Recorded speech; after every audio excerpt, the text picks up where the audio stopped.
There is growing concerns. This is about lithium-ion battery fires right here in New York City. You know, just this past weekend, one person died. Another was after another fire was caused by a lithium-ion battery in the Williamsbridge section of the Bronx. Now, Mayor Adams has signed new laws to try to prevent those fires. Joining us now to talk more about this is FDNY Commissioner Laura Kavanagh. Nice to have you back on Good Day. Thanks for having me back. So, tell us about the crackdown and how it's going to work.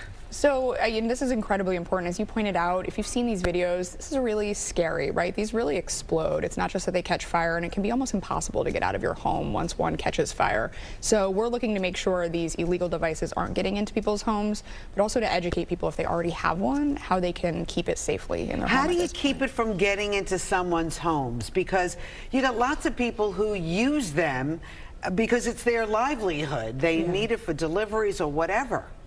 So a couple ways we're coming at this. One, we're cracking down, as you mentioned. Our city, state, and federal partners are making sure these aren't getting produced anymore and aren't coming into the city. But to the extent people already have one, we have to do education to make sure they're not charging it when they're not watching it, that they actually have a UL certified device, which is a way to make sure that you actually have a safe device in your home.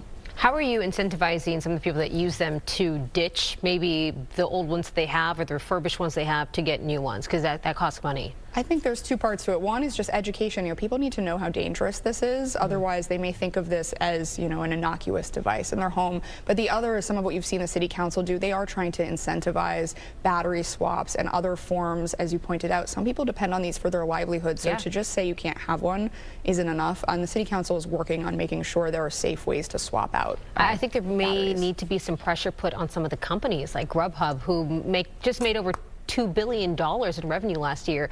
They can surely afford to help out some of their drivers in terms of updating their batteries. Yeah, I'd love to point out that getting UL certification costs about 10 cents a device. So it's not expensive, and as you pointed out, we really need to put pressure on the companies and the manufacturers to do that. It should not be cost prohibitive. So Bob A. tweeted he needs more information on these lithium-ion batteries.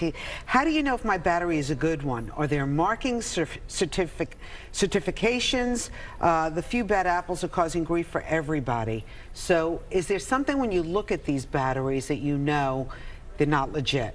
It's a great question. So if you look for a little sticker that says UL, that is a certified battery, and that's the safest battery you could have on a device.